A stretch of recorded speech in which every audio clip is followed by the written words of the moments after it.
tugeze rero bahita ku mazi y'umwami. Ati ku mazi y'umwami cerekana abana n'amazi ava ku musozi tuzi ko amazi aba mu mwonga. Hama rero aya mazi nimumbaze muti none isoko riva hehe? Na jewe ndayabona ukoye kandi c'est pur. Uyanyoye ugwara inzoka.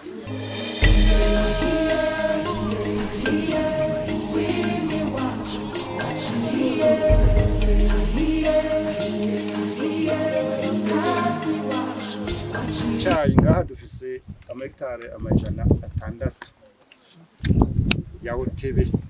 Aha turashobora mu gihe c'imvura turashobora gushikana amatoni 350 gushika ku 400 mu intervalle yaho.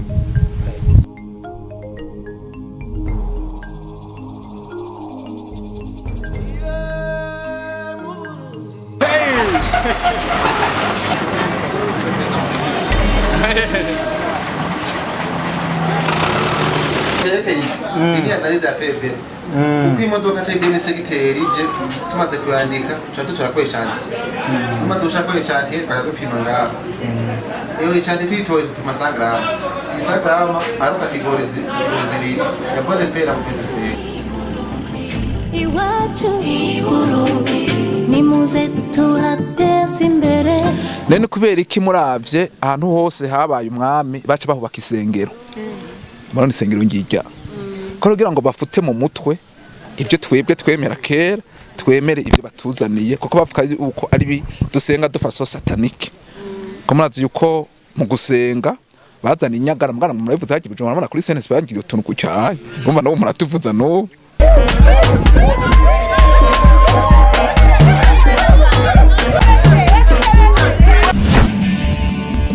Siren Vibes TV.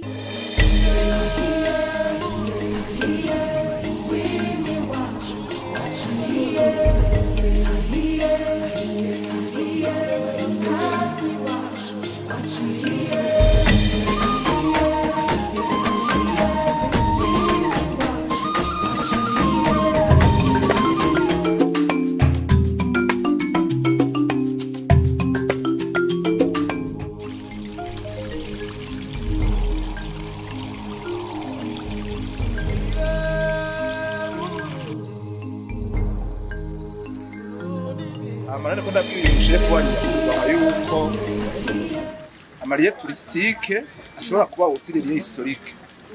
Ndako ndavuga akantu kahise gatoyi. Hajya kera imbere yuko ntare rugamba shika mu Burundi hari ngaha. Hari ya mwazananye hari muri Kongo. Kushika haji Bugarama hari muri Kongo. Rero c'est dans les années 1840 ntare rugamba agize de conquête. Yaciye yagura Burundi kushika haji Bujumbura. Hajya haba babembe. Nico gituma bakubonye ujuvi no ruguru bavuga ngo avuye mu bundi Burundi. Urumva sidarote pe.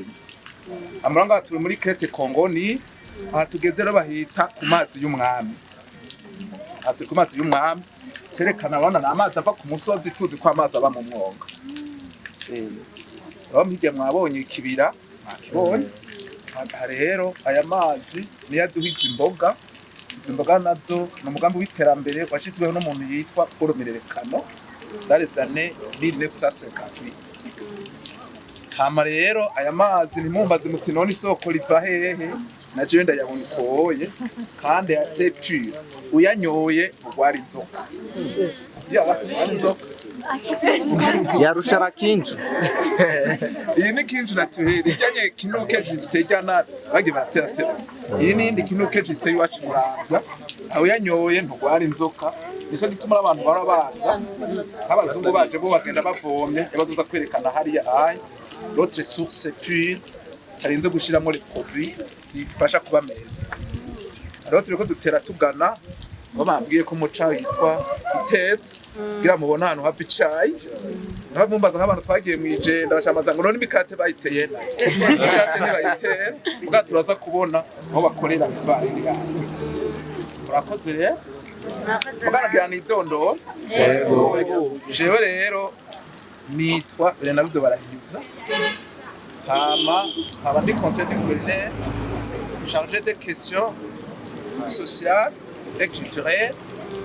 Mugabo aba abize vuba gatoyangira twariganye abize muri independante dari za day president niho naje mva gushika Louis niho nari inkora bwa Ronefu ciye ntahuka maze kuronka amabanga mashasha barabona sawa rero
nitwa Habonimana Jean aba umugoronome ngaha mu bigo by'icyayi biteza abankorera muri aka karere nyine mu Rwanda.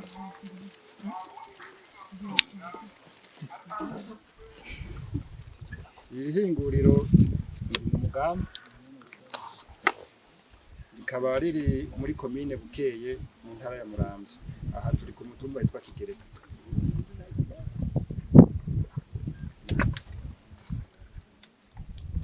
Icyayi ngaha dufise amahegitare 600 ya OTB sabe n'igihugu n'icyayi Robre ROTB, nico gituma ngaha tugikorera n'ukumengo nitongo rya OTB.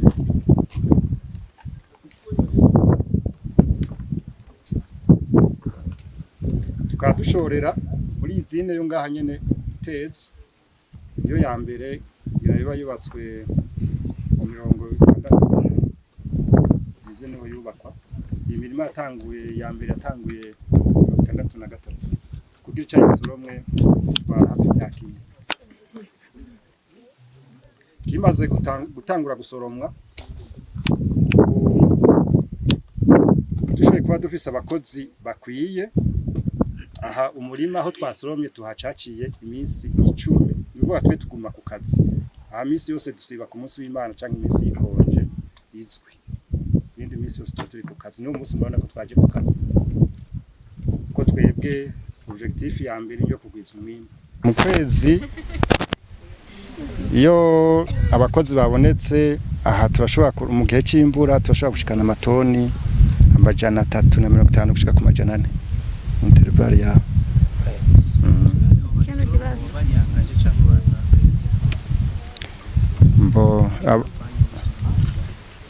murakoze. Abasoroma bari imigwi ibiri. Hariho abasoroma babi wabo hariya nkajya ijya n'imirima y'abene igihugu jya n'amatongo akikije ikicayi. Hari abakozi rero basoroma babi wabo bakongera bagataha. Hakaba n'abandi baba mu ikambi. Mwabonye hakurya hari ikambi y'abasoromyi. Abo rero nibo dusaba ko kenshi bakora umwanya munini kuko batanga kuko baba mu nzu za hotel kandi bobo no gufungurira barafungurira ku mugoroba. Ico cyayi none tunguka gute ku kiro? Kunguka sinabyumvise neza. Kugira umuntu amaze kugihingura kunguka gute? Bo ibyo ni ibintu bibera muri izini byo hariho abandi babijejwe jewe nkora muri iyi mirima nyene nkorera muri iki cyayi hanyuma tugasoroma tugashora twe dushobora hajya kuri izini baratugurira bagura gute kuri izini kandi mwebwe muri abayizine yego hingi ndindira gato ndamuhe amaekresisum urabona iki cyayi ukugura sukundi aha abo bakozi dukoresha ngaho mwumva amajana 7 basoroma twe tubahembera ibyo basoromye ambe dusa nuko tubagura na hari mu mirima yiwacu tubagura ku 70 cyo yasoromye ku kiro hanyuma rero tugashora naho twango dushoye muri izine ngatugurira ni hotel muri hotel ntangorane bica bigenda uko dusa nuko dushoye kuri muri izine kuko barapima ibyo tubahaye nabo nyene kugira ntibabe bahoma hanyuma rero izina yege kitangura ama operation yayo ikabandanya gushika baronke umwimbu wa nyuma ushobora kuba ukoreshwa. Mama yatubwiye yuko hari n'abandi bafise imirima yabo abandi kuvuga handi uwo mubagurira gute bibaze gushora muri izindi kugenda abahanga bayase utanca ngo bararenga bobo kubera imirima ari gwabo babagura ku majana 250 ikiro twebwe tubaye 70 kuko ari amatongo yiwacu kandi amatongo nyene ya Otebe ni yakoresha kubagara kuyafumbira ibikorwa byose biberamwo ni Otebe ibikora wowe waje kwitorera amababi gusa agaca yigiye nico gituma mu bati bahemba 70 icyayi kimara umwanya ungana kugira ngo cere gifata igihe kingana gute icyayi kigitegwa kugira kizosoromwe kimara imyaka 4 kimaze kumara iyo myaka 4 duca dutangura gusoroma naho nababwiye ko dufise abakozi bakwiye kuko hari dusanga abakozi badakwiye mugasanga ntitugiye ku bintu bita cycle uko byateza kugenda sino twebwe nabwiye ko aho twasoromye mu minsi 10 haba hageze kandi tutakwiye gusubira kuhasoroma tukagumiza kuko hanyuma rero haragera igihe icyayi gisumba abakozi kuko naho tuguma tugabanya tukaringaniza kigabana kiduga ahagereye igihe nko ku myaka ubundi bigenze neza ni imyaka 4 ku myaka 4 rero ca dusubira tukakatira hasi tukakigabanya ari urugero dukatira ko turavye inkato tugezeko hagiye tukikatira ku 45 uvuye hasi santimetero 45 canke daye duhera ku 40 na 5 50 kuko ku nkato iheruka tugaze gusubira kwa katindi imyaka 4 iheze twongera ku santimetero 5 kugira ntidushikane kuri ya nkopu iheruka inyuma y'imyaka 4 rero duca dusubira tukakinagura ine myaka 4 iheze tugasubira tukakinagura gutyo tukabandanya gutyo. Ndafise ikibazo nanje ko tuzi hariyo ngahateza umuntu w'umukozi ashoboye gusoroma ibiro byinshi azoma bingaye ku munsi abakamenyereye nk'imirima ikiri mito kitabasumba harashikana ibiro 80 ijana ku munsi z'amababi ayanyene ajye twabitugira yako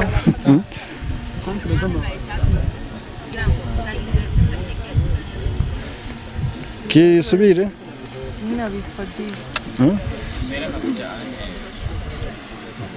ibi byose ibyo ntunabifotore Yani quartier kane. Eka sina kabisa. Ikibazo. Ndindira ndamwishure muti nayahe kugira ngo bo ivyo nabwiye ko twebwe dushora aya mababi muri izine dushikanye muri izine abantu bita kuri Pombaskire bagapima umwimbu twazanye kimaze kwinjira muri izine aho les opérations zaho muraza kuzibona sinoza kubivuga jewe ko ndi umugoronome hari abandi bajejwe biriya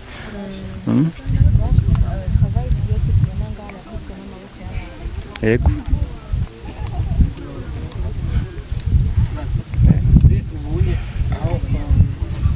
iby'ubuhinga bigeze ubu hariho ubundi buryo bakoresha gusoroma cyangwa mu guhema icyayi ibindi bihugu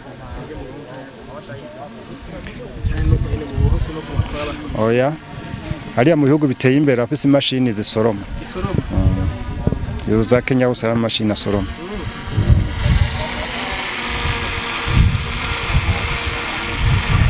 Ikindi kibazo hako tuzi hari teza hari n'itora mengo na 5 mu ntara 5 hose mu mukorana cyangwa hose ari genga oya twese dukorera hamwe uko dutwarwa n'ishira hamwe rikuru OTB muamuzi yuko nyimba Burundi bushobora ku exporta hanze canke mu dandarize ngaha mu gihugu gusa ahanini nk'icyayi nka cyose gishogwa hanze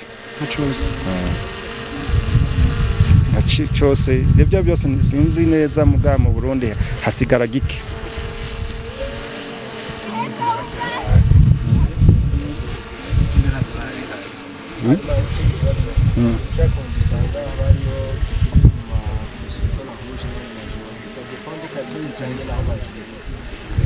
sawa bakirimira ajya mambaraje azanwa na OTB bivana n'umuforniseri waganije isoko kuko kuri ambaraje biba byanditse ko ibirimo gare oya hose duproduiza karitimwe twe duproduiza ico bita tenwa ariko mengo ibuhoro izine y'Ibuhoro baraproduiza ikintu cyo bita tevere iwacu Burundi ni muze tuhateze imbere iwacu Burundi iwacu Burundi dushize hamwe tuhateze imbere iwacu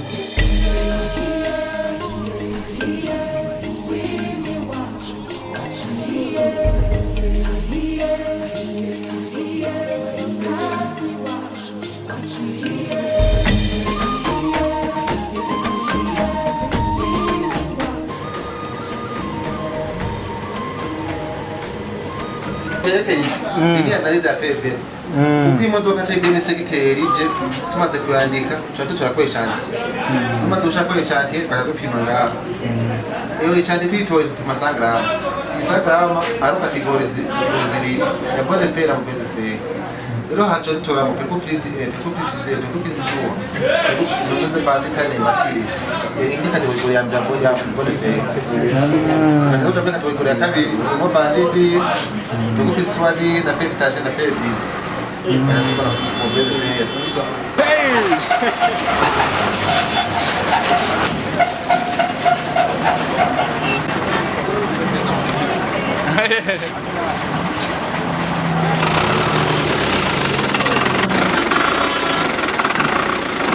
murakoze je nitwa Shaka Kurungu guhingura umwimbo w'icyayi aha duhagaze muri Pombaskire France que nous m'appelons aujourd'hui France alors ni sawa OK nous sommes ici sur le Pombaskire. Le Pombaskire c'est une balance qui pèse tous les véhicules qui nous apportent de la feuille verte en provenance soit du milieu villageois ou bien des blocs industriels. Nous avons deux secteurs de production, le BI et MO20. BI c'est-à-dire bloc industriel. Ce que vous voyez ici, le plantation que vous voyez ici, tandis que le milieu villageois, ce sont les cultures qui proviennent des pays. Ça va? Alors, nous avons des véhicules de collecte. Dès que le véhicule arrive ici sur le Pombaskire, on pèse le poids brut. C'est-à-dire qu'à l'intérieur de cette maisonnette, nous avons deux balances.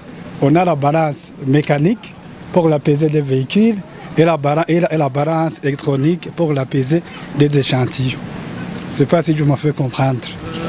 Alors, dès que le véhicule arrive ici, on pèse le poids brut. Après la pesée, le véhicule rentre à l'usine. Arrivé à l'intérieur, on décharge la feuille verte qui nous arrive dans des sacs. Après le déchargement, le véhicule revient sur le pont bascule, on pèse la tare. Après, on fait la différence entre le poids brut et la tare pour connaître le poids net. Ça va? À chaque véhicule, on prélève quelques échantillons, c'est-à-dire on prélève un échantillon. Après, on pèse sur la balance électronique, on pèse 100 grammes. Sur les 100 grammes, on manipule feuille par feuille et on met chaque feuille dans sa catégorie. Nous avons deux catégories, la catégorie de la bonne feuille et la catégorie de la mauvaise feuille. C'est-à-dire que dans la bonne feuille, nous avons 5 sous-catégories. Dans la mauvaise feuille, nous avons 4 sous-catégories. La première catégorie, c'est-à-dire PQ plus une feuille. 2 PQ plus 2 feuilles. 3 PQ plus 3 feuilles. Mais la troisième feuille doit être tendre. Le petit D, ce sont des feuilles tendres. Petit E, ce sont des feuilles immatures qu'on cueille mais qui n'ont pas encore atteint à la maturité. Donc ça forme 5 sous-catégories. Ça va? Pour la mauvaise feuille, nous avons Banji plus feuille tendre. C'est-à-dire, je vais vous montrer ce qu'on appelle, je ne sais pas si on vous a montré dans les champs, ce qu'on appelle des Banji. On vous a montré ça? Oh, ok. Le petit A, ce sont des Banji durs. Le petit B, ce sont des feuilles détachées, qui sont détachées sur la pédoncule. Le petit D, petit C, ce sont des feuilles, PQ plus 3 feuilles, mais la troisième feuille est trop dure. C'est-à-dire pour les feuilles dures, ça produit des fibres, on va voir ça à la fin. Tandis que le petit D, ce sont des feuilles brisées. Au moment de la cueillette, il y a des feuilles qui se brisent. Et à ce niveau-là, il y a des phénomènes qui se produisent. Alors, pour dire que la feuille qu'on a réceptionnée réponde aux normes, il faut que la bonne feuille soit supérieure ou égale à 75%. Pourquoi on fait cette analyse? C'est pour donner des remarques à nos agronomes ou bien chefs de plantation. Attention, la feuille que vous avez livrée ne répond pas aux normes. Si la feuille qui ne répond pas aux normes d'eau bien grande, c'est-à-dire que le produit fini qui sortira ne sera pas de bonne qualité. Et cela, c'est-à-dire que sur le marché, le prix va baisser. Ça va? On était au niveau de la première étape, ça c'était la réception. La deuxième étape, c'est le fraîtrissage.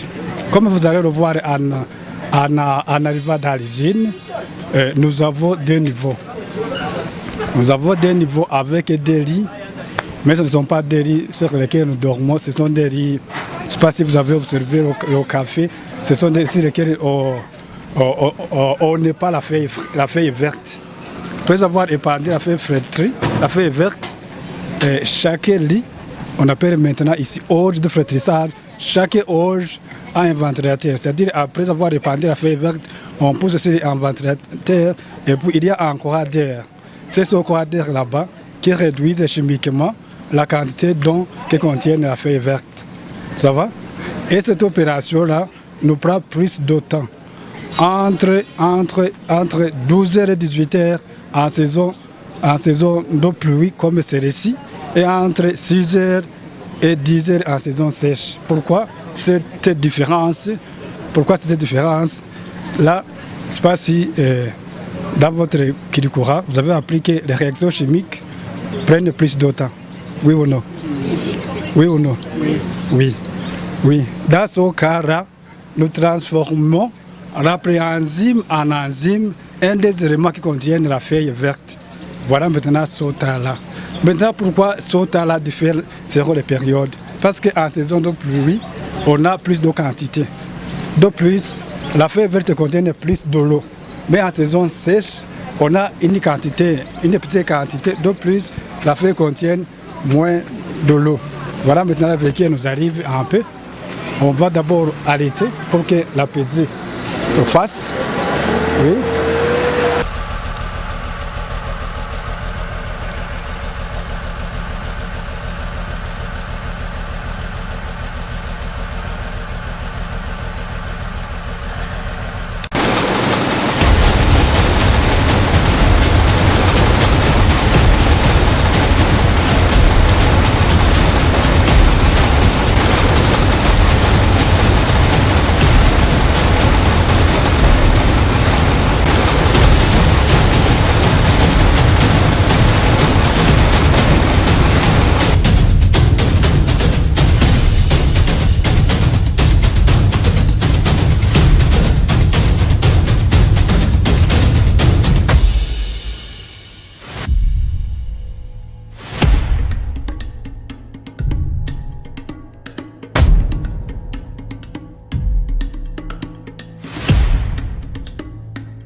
yabaye ngahaye murabona oya murabona ntubona ibiti none murabona uyu mumanda murabona cyane cyerekana yuko aha niho yatanguye kuba aha niho kapitale royale ya mbere y'u Burundi yitwa Bukeye ni naha turi ngahaye murazi ko dufise kapitale royale zine hariho Kiganda hariho Bukeye hariho Mbuye na Muramvya rero Muramvya nzo gukunda ko tujayo tugarukira ngaha mu Bukeye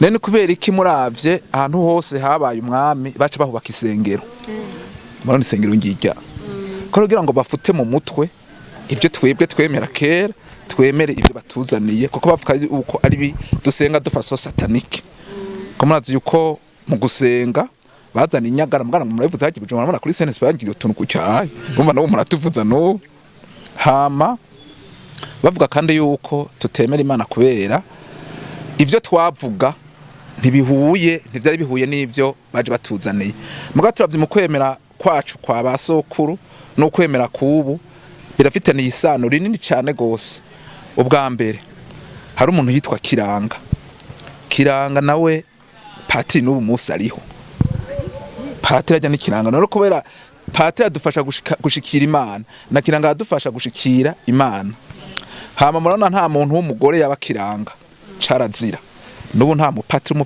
w'umugore dufise abagabo gusa hama kugira ngo Kiranga beho hari ibintu bita abantu bita ibishego muga gusa mu bishego harimo igishegabo n'igishegore kandi nubo bakorezi b'abakobwa bariho nkuko ari abakorezi b'abahungu murumva yuko bisa hama mu gusenga Kiranga bambaye intutu inkofero yambara ku mutwe hama no murabona yuko musenyeri arafise intutu ku mutwe kaya kantu yambaye ngahaye hama kandi Kiranga mugira ngo asenge neza yabafise inkoni no musenyeri afise inkoni cyo gituma yitwa umwungere hama Kiranga kandi yabambaye impuzu mugabo yabambaye dafaso imbega none apatri bafise ikintu bita chasuble urumva yuko buryo kwemera gusa no gusa rero umuganuro imuramvya arabera umuganuro la fête nationale umuganuro watanga sinyalo kugira ngo babiba amasaka nujya n'ubu turawugira muri Katolika ntituwugiraho hari umunsi mukuru witwa Kristo umwami ube mu 11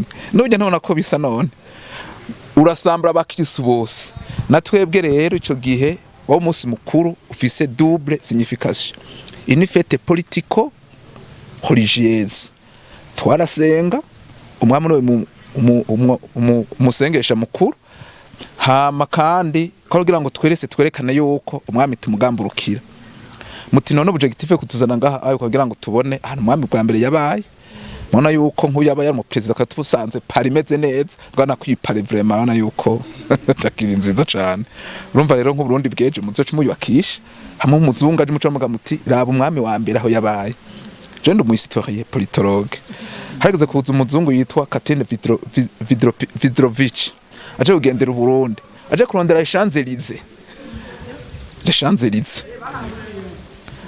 Deshanzerize mu Burundi yarazibutse kubera iki yumvise ko hari umwami yabaye yaraza ati nahantu basha heza cyane aje asanga utuzu vraiment tu asha twiza nyene de manière burundeze umva yaratwenza arakumbagara rero namwe rero nimwaronka gucyaye ko bisaba uburyo muzece mwubakisha ubwatsi bugumeko mugakame muzungu kazaje ntatwenge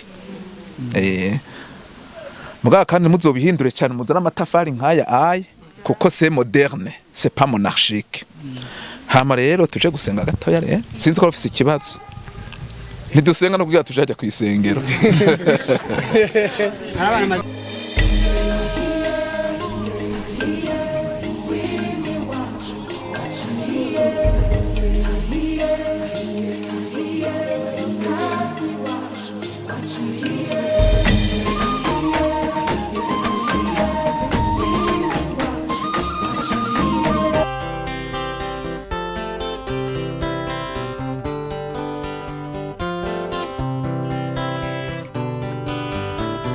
Ega yemwe murazi Uburundi kibare cacu ima mwibahari nini umutima wagutse